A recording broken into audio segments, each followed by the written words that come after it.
I have a tiny involvement in the music industry. What? Very tiny. Man. I was influenced by the Beatles. Really? Oh, I like how I said that. I was influenced. If I had said that in any other point in some other way, it would have been a dead giveaway. I was influenced by the Beatles? You're an asshole. Jimi Hendrix. Oh no, he had more than a bigger, smaller role than that. Okay. He's huge. Yeah, that was. Or would it? Is it Ozzy Osbourne? I'm never. If in any game we play, Yeah. I am not going to pick Ozzy Osbourne. But that would be just like you to do something so blatant and No way. Yeah, you would do something like that. You are Ozzy Osbourne. It would be like giving you the answer. Somehow, I think you would be able to pull it off. No. I'd have to be really crafty in getting the answers out of you. And I would have to be really crafty, and I'd have to burn a lot of calories to try to pull off getting away with using Ozzy Osbourne, and I'm far too lazy to do that. So don't ever think that I'm going to give you Ozzy Osbourne as an answer. Watch next week. Every week I'm going to say, oh, the first answer I'm going to give. Well, it depends on what game we play. Yeah. But if it's a trivia, do not expect Ozzy Osbourne. Okay. However, I might expect it from you, though. No, that'd be too obvious for me. No, it'd be just too... too easy for you. Yeah. It's like I don't really want to put much into this. I'll just go to my go-to. Okay, influenced by the Beatles, so he has to be. He was married twice. Wow. Did you ever produce any music? You produced music. Who's the guy who founded Motown, man? I didn't even give a fucking name. What kind of shit is that, man? It's wrong. I'm like, who's like? All right, let's start. Okay, go. Let's. Okay, I also have an affiliation with the Beach Boys. With the Beach Boys? It's oh my god, dude. That's just Charles Manson. That is correct, sir. Why did I know that, dude? That's just sick of me to know that. Well, he's that famous. A lot of people would know. Yeah, you know what? That's. I like your style, though. That's no, what she said. You know what got me? What got me when you said that because I actually read Helter Skelter when I was a teenager. So did I. And I remember him. They were talking about the Beach Boys, but then it hit me. Wait a minute. He was in the juvenile facility for stealing the cars. Right. And his mother had given him away. Remember that? And then I was like, oh, wait a minute. He was. And that's what hit me, dude. I go, oh, fucking Charles Manson. You're like, well, I had a little affiliation with the music. I'm like, wait a minute. Okay, fuck, man. He made music, didn't he, while he was in jail? But they did. He's produced those songs. They did, was it Sexy Sadie? When they did the song Sexy Sadie? That was, the rumor is that was written after, what was her name? Sadie Watkins? Watkins, one of the Helter Skelter killers or whatever, the ones who was involved in the whole Sharon Tate LaBianchi murders and stuff, you know. Right. She was involved with that song was based supposedly. I don't think allegedly. So. Probably allegedly. Yeah. It's probably part of the story. Yeah. But they have no connection to anything that he did. But yeah, I like that. That was a good one, dude. That was a good one. Because I was like in a totally different direction, dude. Totally, I had no clue. And then I'm like, who's the guy who did Motown Records? I'm like, oh shit, he just wants to stump me. So did I win that one? You got 2 of them so far. Oh no, I did got 2, huh? I did, huh? Okay. So wait a minute, did I give you 2 or 1? I just gave you 1. Gave me 2. So yeah, I liked it. That was pretty cool. Yeah. And that will conclude this week's edition of Say My Name. Say my name. Say my name, bitch. That's funny. All right, so I guess we could wrap it up. You want to do some news, and then we will bring it home, baby. Okay, here we go. This comes from Yahoo News.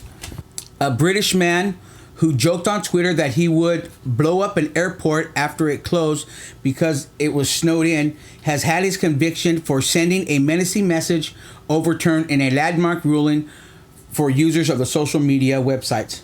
Paul Chambers, 28, had sent the message in what he called a momentary lapse of judgment at not being able to catch a flight from Doncaster Robin Hood Airport. He had later been arrested and sentenced, but in the higher court on Friday upheld his appeal against the conviction. Speaking outside the court afterwards, Chambers' lawyer John Cooper, who has argued that it was wrong to associate the tweet with terrorism, said that it was a milestone ruling. It's a very big decision, both nationally and internationally, for hundreds of thousands, if not millions of people who use Facebook and Twitter, he told the BBC. It means that you intend to make a joke, and that it means that if you make a joke, and if what you do is a joke, however a bad joke that it is, you cannot be prosecuted, he added. The case revolved around a tweet sent by Chambers in January of 2010, which read, "Crap, Robin Hood Airport is closed. You've got a week to get your shit together. Otherwise, I'm blowing the airport sky high." That's the tweet he sent. Chambers said that he sent this tweet to 600 followers in a momentary lapse of frustration, and never imagined that it would be taken seriously. "It was surreal. My world became something else," he said when he asked how he felt when he was arrested. On Friday's ruling, he added, "It's an important decision as far as social networks are concerned, and as far as Twitter is concerned." I think he's an asshole. I think it's kind of fucking idiotic just to say some shit like that, especially with everything that's going on, you know? But that's funny, dude. That's it. That's 600 followers, and that shit breaks the news. Yeah. And, how do we get 600 followers? Tell your friends. We're on Twitter. We are on Twitter, huh? WestRod76. How you talk to the show. All right, here we go. Twitter. 1 week after Colorado's movie theater shooting in Maryland, cops arrested a heavy armed man who told his employer he was a joker who was going to blow everybody up. The suspect, identifies as Neil Edwin Prescott in a court document obtained by ABC News, was being dismissed from his job. He made threatening statements to his supervisor at least twice on Monday, police said. Prescott had an arsenal of about 25 firearms in his residence, including a semi-automatic rifles, shotguns, handguns, according to police affidavit. Police said that he also had a high-powered scopes and magazines and 1,000 rounds of ammunition. What the fuck do you need with 1,000 rounds of ammunition if you're not going to terrorize somebody? That's why you need it. He was quoted as telling his employer, "I am a joker and blow everybody up," police said. It is clear from the comments that Prescott made refers to a recent mass murder which occurred in Colorado. Prescott also stated that he would like to see the supervisor's brains splattered all over the sidewalk, the document said. When police arrived at Prescott's house on Thursday to speak to him, he was wearing a t-shirt with the writing, "Guns don't kill people, I do." He was taken into custody based on an emergency petition for medical treatment, police said. Authorities said Prescott's demeanor was very quiet when he was taken into custody, and that he has been very cooperative. After he got his medication. Yeah, after he got his medication. Okay, here we go. Long before he became an American hero, Michael Phelps experienced life from a far more humbling and painful perspective. He was an object of scorn and tormented at the hands of bullies.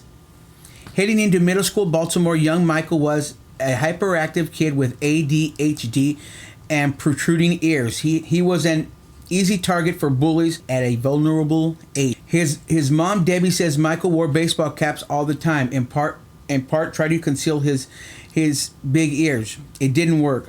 Other kids continually swatted his ears and made fun of him. It was very frustrating at the time, Phelps told Yahoo Sports last month. "I always told him to be the stronger person and walk away," recalled Debbie Phelps, a middle school administrator. Oh, she was an administrator. Oh, wow, I didn't know that. He got to the point where he hauled off and decked somebody and got suspended from school. "I told him, we don't do that, Michael," he said, "but they were teasing me. He could only take so much for so long." After his suspensions, Phelps learned to ignore the taunts of others. But while he didn't retaliate, he also didn't forget those around him who were being mean to him. "It's kind of crazy," he said, when I go up around where I used to live in Baltimore, you still see the same people who who are picking on me. They're still around, bussing tables or whatever, probably still being the same way. He had to get in that last little. Yeah, that was his Success is the best revenge. Right. Look at you douchebags. Live your life. Live a positive life. Stay in the neighborhood. I'm moving on. All right. Now I'm just gonna sit here and smoke pot with my homies and talk about. I think he learned a valuable lesson though coming out of that. Don't get caught smoking. You really think he's done? Don't get caught smoking pot. He's still smoking. Well, yeah, but he's not getting caught smoking it, is he? Yeah. And he's not doing it during his training. Yeah. You know, there's an off season for every sport. Not getting high. Anyway, that concludes this week's news, and I hope you guys enjoyed it. Well, that'll do it for this week's show. I'd like to thank Romeo. I like this little fun fact too about the barbers serving alcohol. That's funny. That is funny. You know we're gonna Wikipedia that shit, right? I'm sure there are plenty of people out there that like to sit down in the fucking barbershop, get their hair cut, and be able to put back a few. Yeah. I think everybody would like to do that. For sure. I've gotten a pedicure with my cousins, and we were drinking mixed drinks. They didn't know we had alcohol, though, but yeah, we can get back. Yeah, okay, I'm comfortable enough to get a pedicure. You don't know that. Doesn't mean that I like to take it up the ass. Does it? Well, anyways. All right. Thanks, everybody, for tuning in to Sink or Swim. Again, let me thank Marin Flores and his friend Romeo. We'll bring it home by saying thanks for tuning in to Sink or Swim. What's your dream?